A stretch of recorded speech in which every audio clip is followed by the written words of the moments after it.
Discuss about the optoelectronic junction devices. इस video में हम ऑप्टो इलेक्ट्रॉनिक जंक्शन डिवाइसेस के बारे में अब बात करेंगे।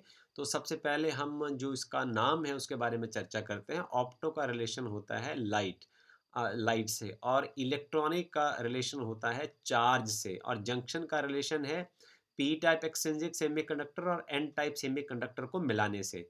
डिवाइस आप समझते हैं, तो ऐसा डिवाइस की हम बात करेंगे जिसमें जो चार्ज क्रिएट होंगे, जो चार्ज कैरियर्स पैदा होंगे, वो लाइट के पड़ने से पैदा होंगे। तो ऐसे डिवाइसेस के बारे में हम बात करेंगे ऑप्टो इलेक्ट्रॉनिक डिवाइसेस में, जिसमें हम लाइट का इस्तेमाल करेंगे चार्ज कैरियर्स को क्रिएट करने में।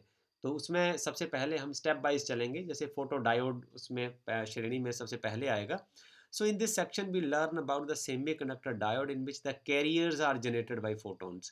तो जहाँ लाइट की बात होती है, लाइट का से एक सिंपल एक फंडामेंटल यूनिट जो है वो फोटोन होता है, और उस फोटोन की जो एनर्जी होती है वो एच न्यू होती है, जहाँ एच प्लैंक्स कांस्टेंट होता है और न्यू जो फ्रीक्वेंसी ऑफ लाइट होती है। तो इसमें आप चार्ज कैरियर्स को लाइट पड़ने से एक्साइट करते हैं और उसको सेपरेट कर देते हैं। And all these devices are called opto electronic devices. ये तो सब लाइट जिसमें जो चार्ज जनरेट होता है लाइट के पड़ने से, ऐसे डिवाइसेस को हम ऑप्टो इलेक्ट्रॉनिक डिवाइसेस कहते हैं। तो इस चर्चा में सबसे पहले हमारा जो नंबर आएगा वो फोटो डायोड का आएगा। तो फोटो का मतलब फिर लाइट हो गया, और डायोड का मतलब होगा जिसके जो दो टर्मिनल्स होंगे, जैसे एक का पी साइड होगी और एक एन साइड हो जाएगी। So photo diode is again एक, ये भी एक स्पेशल पर्पस जंक्शन डायोड है। ये एक स्पेशल काम करेगा, एक जैसे स्पेशल पर्पस है, इसको खास पर्पस के लिए बनाया गया है। इसकी चर्चा हम एंड में करेंगे। इट्स ए फैब्रिकेटेड विद, इसके ऊपर एक ट्रांसपेरेंट विंडो लगाई है। ट्रांसपेरेंट विंडो का मतलब क्या हुआ कि जिसके आर पार आपको, जिस खिड़की के आर पार आपको साफ दिखेगा। तो ये खिड़की जो ट्रांसपेरेंट रखी है वो इसलिए है ताकि इस डायोड के ऊपर लाइट पड़ सके। ओके, लाइट इसके ऊपर गिर सके, और आप इस पोर्शन में यहाँ इसको देख सकते हैं। यहाँ लाइट जो है एक फिक्स पोर्शन में पड़ रही है। इस ब्लूइश पार्ट को आप ध्यान से देखें तो जो फोटोन्स हैं वो सिर्फ इसी पार्ट के ऊपर गिर रहे हैं। Okay, so it is operated under the reverse bias, क्योंकि आप जानते हो कि जो जंक्शन डायोड है उनको आप दो स्टेजेस में इस्तेमाल कर सकते हो। चाहो तो फॉरवर्ड बायस इस्तेमाल कर लो, चाहे तो रिवर्स बायस इस्तेमाल कर लो। तो जीना डायोड की तरह जो फोटो डायोड है वो भी रिवर्स बायस मोड में काम करता है। तो यहाँ समझने वाली बात ये है कि इसमें जो करंट होगा वो माइनॉरिटी चार्ज कैरियर्स की वजह से होगा। ये ध्यान देने वाली बात है। इसमें जो जो माइनॉरिटी इंजेक्शन नहीं होगा, जो फॉरवर्ड बायसिंग में होता है। सो व्हेन फोटो डायोड के ऊपर आप लाइट डालते हैं, लाइट का सीधा मतलब समझ लीजिए कि हम फोटोन गिराते हैं, और फोटोन एक बंडल्स पैकेट की तरह आता है, और उसका जो एक पैकेट है वो कुछ इस तरीके से आप समझ सकते हैं, और उसके बीच में ऐसे करके ये फ्रीक्वेंसी एच न्यू होगी, ये फोटोन का एक पैकेट हो जाएगा। ओके,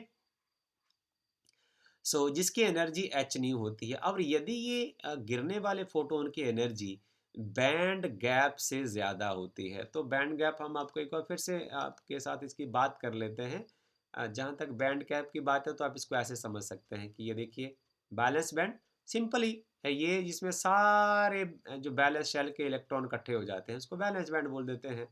और जहाँ पहुँचने पर जो आपके इलेक्ट्रॉन कंडक्ट करना शुरू कर देते हैं, जैसे ही आपका इलेक्ट्रॉन बैलेंस बैंड में जितने बैलेंस शेल के इलेक्ट्रॉन हैं, जैसे यही ये जो एनर्जी गैप है ना, ये देखिए, ये हो गया बैलेंस बैंड। और यहाँ से जैसे ही इलेक्ट्रॉन जंप मार के यहाँ पहुँचते हैं, तो वो कंडक्ट करना शुरू कर देते हैं, और इस गैप को हम बोलते हैं एनर्जी गैप। तो इस गैप को क्रॉस करना पड़ेगा वहाँ जाने के लिए, और जैसे ही इलेक्ट्रॉन यहाँ पहुँचेगा तो वहाँ से वो कंडक्शन प्रोसेस स्टार्ट हो जाएगा। पर समझने वाली बात इसमें एक और है कि जैसे ही इलेक्ट्रॉन यहाँ से जाएगा तो यहाँ एक खाली जगह क्रिएट हो जाएगी, और वहाँ होल बन जाता है, वैकेंसी क्रिएट हो जाती है। सो वैकेंट स्टेट का नाम ही होल होता है। तो इस चीज़ को आप ध्यान में लेके चलें। अब इलेक्ट्रॉन के पास इतनी एनर्जी होनी चाहिए ताकि वो यहाँ से जंप मार के कंडक्शन बैंड में पहुँच सके।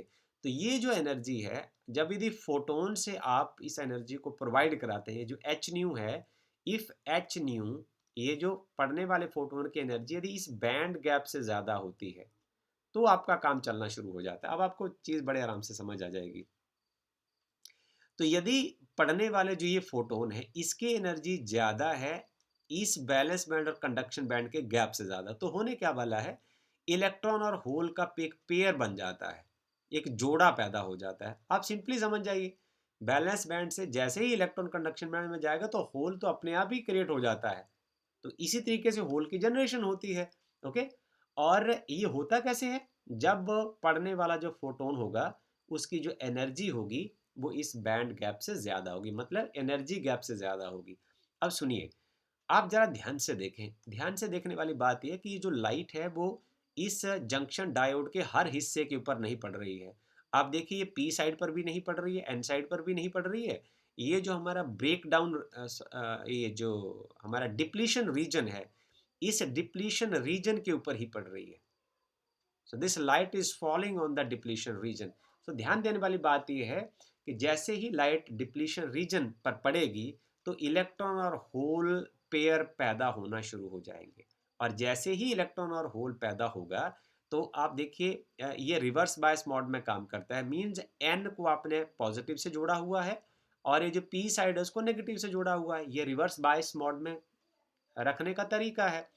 अब electric field of the P N junction क्या करेगा कि जो इलेक्ट्रॉन और होल्स हैं, अब साधारण तरीके से इस बात को समझें कि जो positive terminal of the battery है ये इलेक्ट्रॉन को खींच लेगा, नेगेटिव को ये खींचेगा, और जो पी साइड है, ये जो जो negative terminal of the battery वो पी साइड से जुड़ा हुआ है, तो नेगेटिव टर्मिनल क्या करेगा, ये पॉजिटिव चार्ज को खींचेगा, तो ये होल्स को अपनी ओर खींचेगा।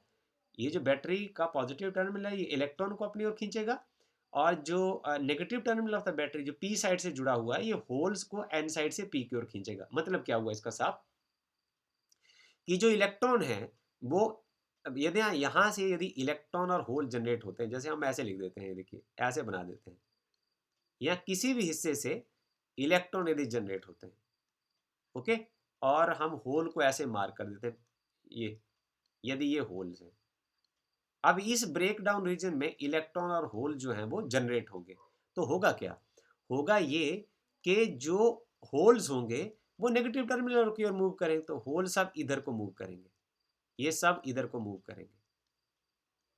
ओके, और इलेक्ट्रॉन कहाँ जाएंगे, इलेक्ट्रॉन सब जो हैं वो इस रीजन की ओर शिफ्ट होंगे, क्योंकि यहाँ positive terminal of the battery से ये जुड़ा हुआ है। बस इतनी सी बात समझनी है आपने।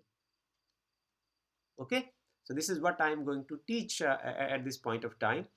Due to electric field of the junction, electron and holes are separated before they combine. तो इतना हमने काम करना है, ये जो इलेक्ट्रिक फील्ड इस तरीके से लगाना है कि जैसे ही ब्रेक डाउन रीजन में, सॉरी, जैसे ही डिप्लीशन रीजन में uh, ये इलेक्ट्रॉन और होल पैदा होंगे, इससे पहले, क्योंकि उनके चार्जेस ऑपोजिट हैं, इससे पहले वो कंबाइन हो जाएं, वो हम अपने अपने टर्मिनल्स की ओर वो इलेक्ट्रिक फील्ड की हेल्प से अट्रैक्ट हो जाएंगे। Okay, so the direction of the electric field is such that electrons reach the N side. अब आप इस बात को बड़े ध्यान से समझ लीजिए, जो इलेक्ट्रॉन है वो एन साइड की ओर चले जाएंगे, because N side is connected to positive terminal of the battery, और जो होल्स हैं वो चले जाएंगे पी साइड में पहुंच जाएंगे, because it is connected to the negative terminal of the battery. अब क्या होगा, जो इलेक्ट्रॉन्स हैं वो एन साइड में इकट्ठे हो जाएंगे, they are collected towards N side, and holes are collected towards the P side. तो क्या होगा, आप जरा देखिए, holes are connected toward P side, तो ये वाला जो साइड है वो मोर पॉजिटिव हो जाएगा, this side will become more positive, और जो एन वाली साइड है this side will become more negative.